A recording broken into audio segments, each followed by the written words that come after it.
আজকে নার্সারি থেকে গাছ নিয়েছি। আর নার্সারিও আমরা ওভাবে চুজ করেছি যেন এক নার্সারি থেকে সব না নেওয়া হয়, আমরা বিভিন্ন নার্সারিতে যাচ্ছি ওখান থেকে গাছ নিচ্ছি যেন ওদেরও উপকারটা হয়, ওদেরও যেন বিজনেস হয়, আমাদেরও হয়। সম্মানিত উপস্থিতি, আমি মোহাম্মদ হামিদুল ইসলাম আপনাদের সামনে উপস্থিত হয়েছি। আপনারা দেখতে পাচ্ছেন যে আমরা সবাই জানি যে এটাই তো তোমার দেশ, এটাই তো আমার দেশ, সোনার বাংলাদেশ। অর্থাৎ বাংলাদেশ, আপনারা সবাই জানেন বাংলাদেশ আজকে যেটা আমরা বলি যে দ্বিতীয়বারের মতো স্বাধীনতা অর্জন করলো, এবং সেখানে রাষ্ট্র সংস্কারের মানে এগিয়ে এসেছে ছাত্র জনতা। তা আমরা আজকে দেখতে পাচ্ছি যে এখানে বৃক্ষরোপণ করা হচ্ছে যে বেগম রোকেয়া বিশ্ববিদ্যালয়ের শহীদ আবু সাইদ চত্বরের সামনে। এখানে একজন স্টুডেন্ট রয়েছে, তার কাছে আমরা জানতে চাই যে আজকে আপনারা যে বৃক্ষরোপণ করতেছেন এর উদ্দেশ্যটা কি এবং কেন এবং কী কারণে এখানে এসেছেন? দেখেন, বৃক্ষ তো আমাদের প্রত্যেকের জন্যই অনেক উপকারী।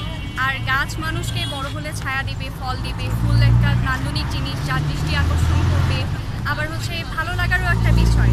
তো মেইনলি আমরা চাচ্ছি যে পরিবেশটা যেন দূষিত না হয়, বা আমরা এতদিনে অনেক গাছ কেটে ফেলেছি, আমাদের অনেকেই আছে যারা কিনা হচ্ছে বুঝে না বুঝে বা হচ্ছে অনুপকারী ভেবে অনেক রকম গাছ কেটে ফেলেছি। তো আমরা চাই সেই গাছগুলো যেন আবার লাগানো হয়, আবার বেড়ে ওঠে, যেমন অশ্বত্থ, নিম, এই ধরনের অনেক রকম গাছ আমরা পছন্দ করে নিয়ে এসেছি যেগুলো কিনা পরিবেশের জন্য অনেক উপকারী আর অনেক পরিমাণে অক্সিজেন সমৃদ্ধ, তাই আমরা এই ধরনের গাছ লাগাতে চাচ্ছি।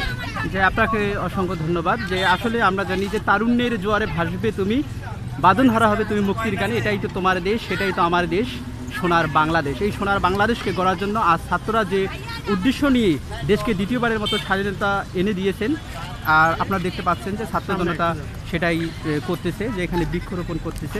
ঠিক আছে, আপনারা দেখতে পাচ্ছেন এখানে রংপুরের যে ছাত্র জনতা বেগম রোকেয়া বিশ্ববিদ্যালয়ের সেই আবু সাইদ চত্বরের সামনে তারা এখানে বৃক্ষরোপণ করতেছেন।